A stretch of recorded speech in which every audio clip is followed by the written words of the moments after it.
Alors bonjour à tous, aujourd'hui je vous propose de redémarrer cette machine là que j'ai achetée il y a maintenant plus d'un an. La machine a presque 100 ans, je vais vous montrer la plaque constructeur. Donc la marque c'est GSP et elle date, c'est marqué en bas, des années 30, de 1930. Donc pour trouver le moteur électrique il faut aller sur l'arrière de la machine. Donc le moteur c'est ce monstre ici même, alors il est énorme, hein. Je ne sais pas si vous vous rendez compte mais la machine déjà est très grosse, hein. Elle pèse environ 2 tonnes, mais le moteur en lui-même est très gros aussi, très imposant. On voit un petit peu le détail de l'entraînement entre le moteur et la machine, donc qui est fait par des grosses courroies plates comme ceci, en cuir hein, directement. Système de tendeur aussi pour la courroie, c'est juste un contrepoids comme ça en fonte, hein. Enfin le truc doit peser à lui seul 30-40 kg peut-être. Et donc, c'est simple et efficace en fait. Donc je vais détendre ici, la retirer et faire tourner déjà le moteur électrique à vide pour vérifier qu'il fonctionne correctement. C'est bon, donc j'ai retiré la courroie. En tout cas, l'axe du moteur tourne correctement. Là, je viens de lire les plaques signalétiques. Et donc c'est marqué à ce niveau-là de remplir les paliers d'huile jusqu'à ce que l'huile déborde par les trop-pleins. Donc à l'époque, il y avait des niveaux d'huile carrément sur les paliers des moteurs électriques. Donc là, je pense que c'est par là qu'on met l'huile. Voilà, donc en fait, on a un bouchon comme ça. Ici, on doit mettre de l'huile. Et je pense que le trop-plein est à ce niveau-là.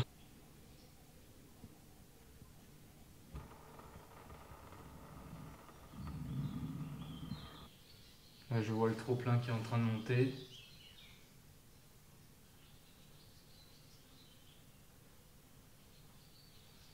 Voilà, ça déborde là. Idem de l'autre côté, il y a 2 paliers, donc il y a 2 graissages et puis 2 niveaux d'huile. Voilà. Donc c'est bon, le moteur est graissé, j'ai enlevé la courroie pour qu'il puisse tourner librement. Là maintenant le but, là j'ai du 380 volts ici. Donc c'est du triphasé, donc il y a les 3 phases et la terre ici. Donc c'est de venir ouvrir ce boîtier de relais et puis brancher l'électricité pour mettre en route le moteur et vérifier s'il tourne dans le bon sens. S'il ne tourne pas dans le bon sens, on inverse 2 phases et puis ça tourne dans le bon sens.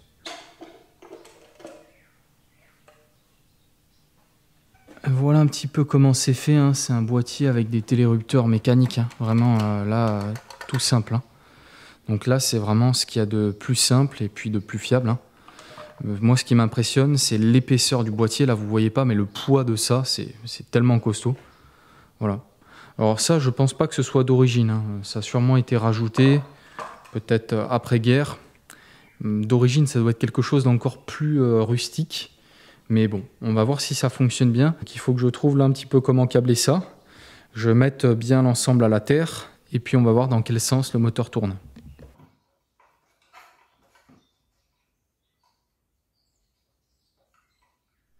Voilà, je viens de remonter le boîtier. Là, ce que je vais faire, donc je vais aller mettre le courant au sectionneur de 380 ici. Ok, là il y a le courant. Donc là, théoriquement, si j'appuie sur le bouton marche, le moteur devrait se mettre en route et on va voir dans quel sens il tourne. S'il tourne dans le mauvais sens, je vais inverser 2 phases.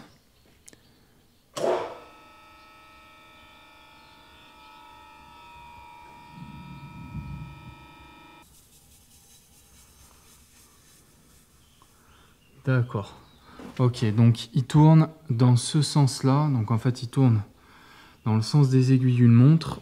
Et par rapport au sens de fonctionnement de la machine, c'est parfait. Comment savoir dans quel sens doit tourner le moteur? C'est tout simple, il y a un brin dur et un brin mou. Donc le brin dur c'est le brin qui est entraîné et le brin mou c'est le brin qui est tendu par le tendeur. Donc là dans ce cas là le brin mou il est dessous puisque le tendeur vient tendre le brin du dessous. Donc le moteur doit entraîner la courroie comme ça puisqu'elle vient tirer ici, donc ça tend cette partie là. La machine est entraînée et ensuite le brin mou est ici. Donc là, il y a du mou qui est tendu par le tendeur. C'est intéressant de noter que les poulies ne sont pas plates, hein. Les courroies sont plates, mais les poulies sont légèrement bombées. Donc elles sont légèrement comme ça. Je ne sais pas si ça se voit, mais c'est justement pour que la courroie en fait ne sorte pas et tienne bien en place, se centre en fait automatiquement. Donc là, on voit bien le fonctionnement du tendeur. Tac. Donc le brin mou, c'est bien celui-ci. Et là, théoriquement, Voilà, ça doit tourner. C'est bon, le moteur électrique fonctionne. Pour ceux qui se demandent, c'est un 2 kW. Hein. Donc la puissance, c'est pas si démesuré que ça. Hein. Vu la taille du moteur, en fait, c'est pas si puissant que ça. Mais 2 kW. Donc là, le but, c'est de graisser tous les points de graissage justement de la machine, huiler les glissières et puis faire tourner tout le mécanisme à vide. Donc là, je vais essayer de trouver le point mort de la boîte de vitesse, lancer le moteur électrique après et on va la faire tourner déjà à vide pour vérifier que tout fonctionne correctement, qu'il n'y ait pas de problème majeur. Première étape, ici, on se retrouve au niveau de la boîte de vitesse. Donc on peut voir que on a un sélecteur à ce niveau-là, donc un gros levier avec 3 vitesses comme ça, principales. Donc là, on est vraiment, on a un ressenti de char d'assaut. Je pense que sur un char d'assaut, c'est à peu près comme ça. Voilà, donc 3 vitesses comme ça. Et ensuite, on a une sélection à ce niveau-là. Donc là, on voit levier enfoncé et levier tiré. Donc ça correspond à ce levier. Ah, c'est super raide. Voilà, c'est la grande vitesse. Donc ça correspond un peu sur un tour à harnais volé, pour ceux qui connaissent. Et ensuite, on a la boîte comme ça. C'est vraiment, aujourd'hui, des graisseurs comme ça n'existe quasiment plus. Plus on remonte sur des vieilles machines, plus on a des graisseurs. Donc par exemple, sur les machines à vapeur, il y avait des graisseurs de absolument partout. Pourquoi? Puisqu'en fait, on prévoyait qu'on allait entretenir la machine pendant des dizaines et des dizaines d'années. Aujourd'hui, on a plutôt des paliers, donc soit graissés à vie, des rotules graissés à vie. Il y a beaucoup de choses graissées à vie. Mais en fait, le mot vie, ça veut dire 10 ans, quoi. Et ensuite, ça part à la poubelle ou au recyclage, si on veut parler avec des mots d'aujourd'hui. Même là, il y a un petit graisseur. Hop, voilà, je vais tout remplir d'huile.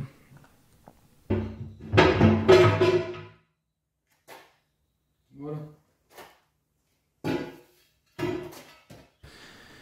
Allez, c'est parti. Je vais laisser ouvert ici pour bien contrôler qu'il n'y ait pas de problème. J'ai mis du gratte partout. Je vais garder ça avec moi. Et puis, je vous propose de partir sur le premier démarrage là. Premier démarrage de cette machine depuis une quarantaine d'années. Eh bien, il faut y aller.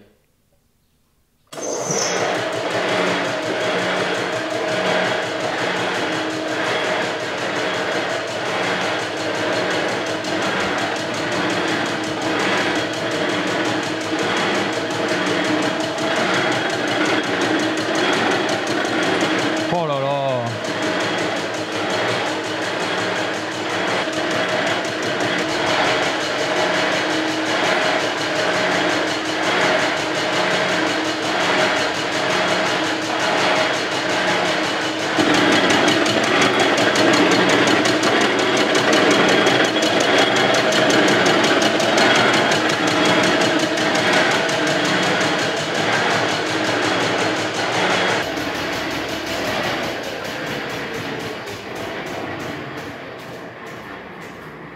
Bon, je suis vraiment content. Ça a redémarré sans problème. Hein. Bon, je m'y attendais. Hein.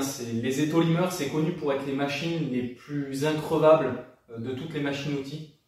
Donc, elle a l'air de super bien fonctionner. Maintenant, il faut voir si elle usine correctement.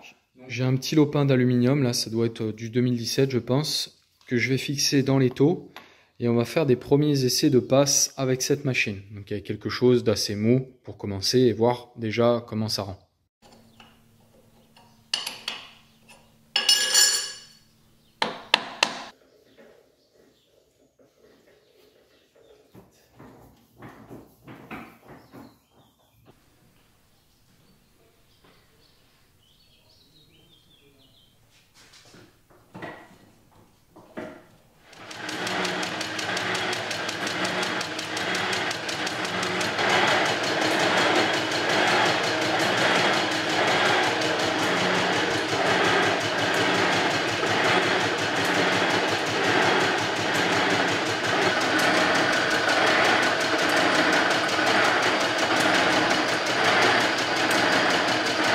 Premier essai terminé, donc l'état de surface est horrible.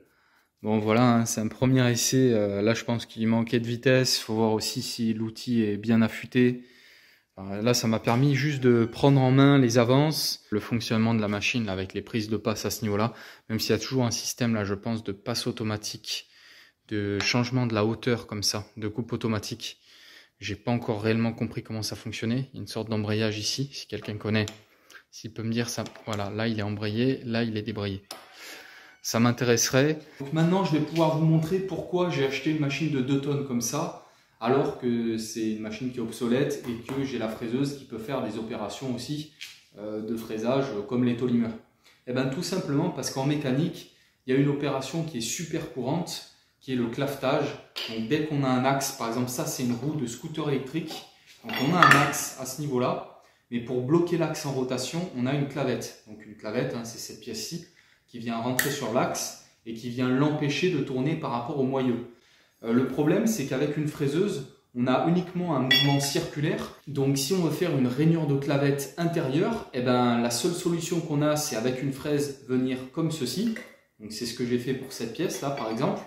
Donc on a quelque chose qui mécaniquement déjà est vraiment pas très bon, puisque on est obligé d'aller beaucoup plus loin avec une fraise sphérique pour laisser la place pour passer la clavette. Donc ça crée une faiblesse dans la pièce.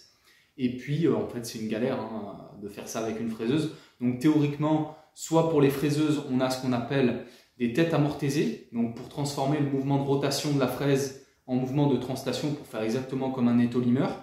Sauf que sur une machine des années 40, chaque tête amortisée est spécifique à la machine. Donc, c'est impossible à trouver pour la mienne.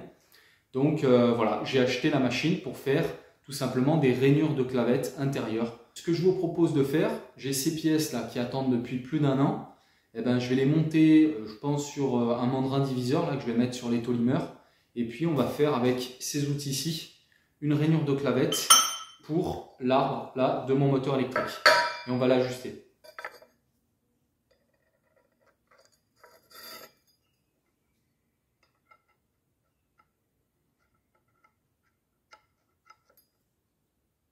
Donc là, je suis en train de voir pour monter mon outil pour faire ma rainure de clavette. Donc j'avais ça avec la machine. Alors cet outil-ci, c'était aussi pour faire des rainures de clavette. Hein. Donc ça vient monter comme ça. Donc ça vient monter comme ça au niveau de la tête. Sauf que bah, celui-ci, il est pété et puis ici, ça va pas. Donc ce que je vais faire, j'avais un porte-outil comme ça de tour à métaux, mais qui monte pas sur le mien, puisque c'est pas la même tourelle. Donc je vais l'utiliser. Je vais le reprendre, je ne sais pas encore exactement, pour le mettre, l'insérer en fait avec cet outil-là. Et ensuite, ça me permettra de venir monter très rapidement des outils comme ça pour rainure de clavette, comme je souhaite, aux bonnes dimensions, et puis pouvoir monter en fait plein d'outils de tour en métaux directement.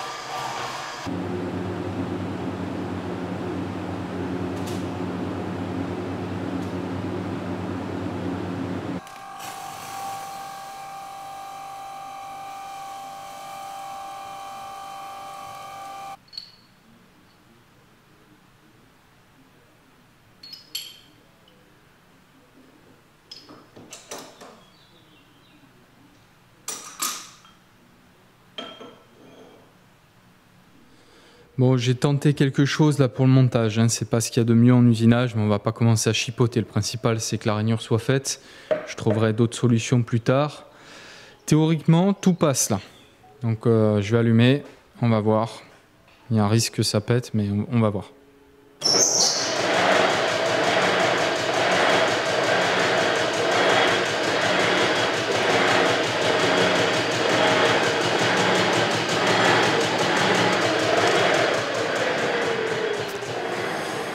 Et bah maintenant, il n'y a plus qu'à. Hein. Il n'y a plus qu'à. Ça a l'air de passer. Je vais prendre mes passes là manuellement avec cette manette. Et puis on va voir si j'arrive à faire une rainure de clavette pour m'ajuster à ce moteur.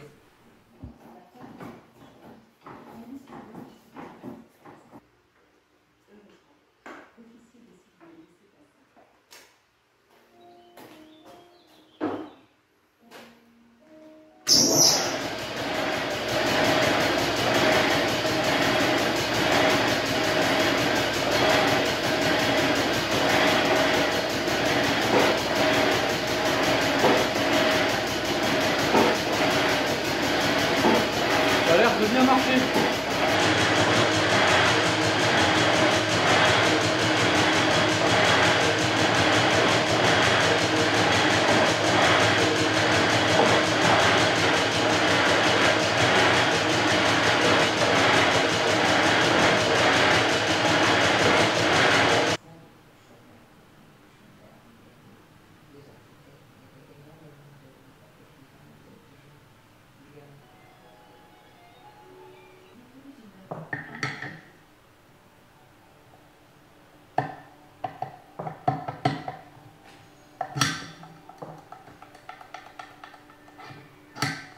Allez, c'est parti, on arrive à la fin de la vidéo. Cette vidéo-là, donc c'est un petit peu un hors-série, hein, là, directement sur le redémarrage de cette machine. On n'a pas fait de mécanique auto à proprement parler, même si la roue de scooter, vous allez voir, c'est pour un futur projet. Je devais sortir à la base la vidéo sur la fin de la 205, mais il y a des complications. Mais cette vidéo sur la fin de la 205, je veux vraiment qu'elle soit complète, avec plein de domaines différents dedans. Donc je préférais repousser ça et vous faire le redémarrage de cette machine. À la fin des vidéos, je réponds à quelques questions, donc vous pouvez me les poser dans les commentaires, j'en sélectionne comme ça au hasard, et puis j'y réponds directement. Là, si c'est sur la 205, je répondrai à la fin de la vidéo sur la 205, histoire que ceux qui ont posé les questions ne les ratent pas. Là, pour vous dire, on est dimanche matin là. Je regarde ma montre, mais j'ai pas de montre, mais on est dimanche matin. La vidéo, je l'ai commencée samedi matin, celle-ci là. Donc là, c'est vraiment, je vous réponds quasi en direct. Hein. Et j'espère aussi que vous appréciez le fait que je ne mette pas de pub au milieu des vidéos. Puisque les publicités, en fait, c'est le cancer de l'humanité. Et donc j'essaye que pendant le passage de mes vidéos, ça vous fait une petite parenthèse de mécanique où vous n'avez pas un rappel qu'il faut acheter des trucs chez Leclerc ou des serviettes hygiéniques, quoi. Alors, j'arrive plus à retrouver, mais j'avais vu un commentaire, je lis tous les commentaires forcément, sur les livres, des conseils de livres en mécanique pour s'améliorer ou pour augmenter sa culture générale. Alors, j'ai un premier livre à vous conseiller, là je ne l'ai pas sous la main, mais il s'appelle Moteur et gazogène de Léon Letombe. C'est un livre qui date, je crois, de 1904 ou 1905. On peut croire que c'est obsolète, mais pas du tout. Vous allez voir qu'en lisant ce livre, on avait un niveau de mécanique qui était incroyable, puisqu'on devait se débrouiller avec les moyens du bord. Donc il y a énormément de connaissances dans ces livres-là. Vous apprendrez énormément en mécanique générale sur les différents types de moteurs. Dans ce livre-là, je vous le recommande. Le chevalier. Donc ça, tous ceux qui ont fait un peu de dessin industriel ou quoi connaissent forcément. C'est un petit peu la bible des usineurs en fait. C'est-à-dire qu'en mécanique, on va dire générale, usinage, il n'y a pas vraiment besoin de réinventer l'eau chaude. En fait, tout est marqué dans ce livre. C'est-à-dire les jeux de fonctionnement en fonction du montage qu'on veut faire, si on veut que ce soit un montage glissant, serrant. Alors ça, c'est des choses qui, avec le temps, en fait, vous n'avez plus besoin d'aller dans le livre, vous les connaissez par cœur. Mais quand on travaille sur des dimensions un petit peu spécifiques, soit des gros diamètres ou des tout petits ensembles, ça peut être intéressant de retourner voir dans le livre et trouver son jeu pour faire son ajustage pile poil. C'est aussi intéressant pour tout ce qui va être filetage, si vous faites des filetages autour. Là, il y a pas mal d'informations. Et puis même en mécanique de précision, si vous voulez commencer à tâter la mécanique de précision, je vous recommande ce livre-là, Le Chevalier. Question un peu indiscrète, comment tu gagnes ta vie ? Est-ce que tu es salarié à plein temps, à temps partiel, ou est-ce que tu es à ton compte? Alors je suis plus salarié depuis 3 ans. Voilà, j'ai commencé à travailler à 19 ans, j'ai signé mon premier CDI. Et voilà, je gagne ma vie avec ma société que je vous présenterai un peu plus tard. Comment as-tu acquis tes connaissances en mécanique de précision? Dans quel domaine d'études? Ok, alors mes connaissances en mécanique, je les ai acquises sur le tas, en travaillant chez plein de professionnels différents. Donc moi, je voulais faire les compagnons du devoir en mécanique générale à la base, hein. Sauf que ça n'existait pas, ou en tout cas, j'ai pas pu trouver le bon créneau qu'il me fallait. J'ai failli rentrer, mais ça ne s'est pas fait par la force des choses. Donc ce que j'ai fait, je suis allé chez plein de patrons différents, j'ai travaillé dans plein d'endroits en France. Et à chaque fois que je travaillais chez un patron, j'essayais de me dire qu'il avait forcément quelque chose qui faisait mieux que les autres.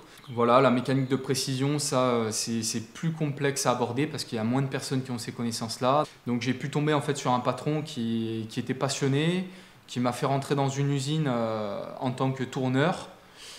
Et dans cette usine-là, au fond de l'usine, il y avait toute la partie outillage machine traditionnelle avec 2 anciens, Aziz et Nono.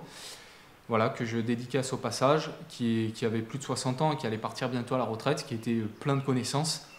et qui ont pu m'apprendre beaucoup aussi.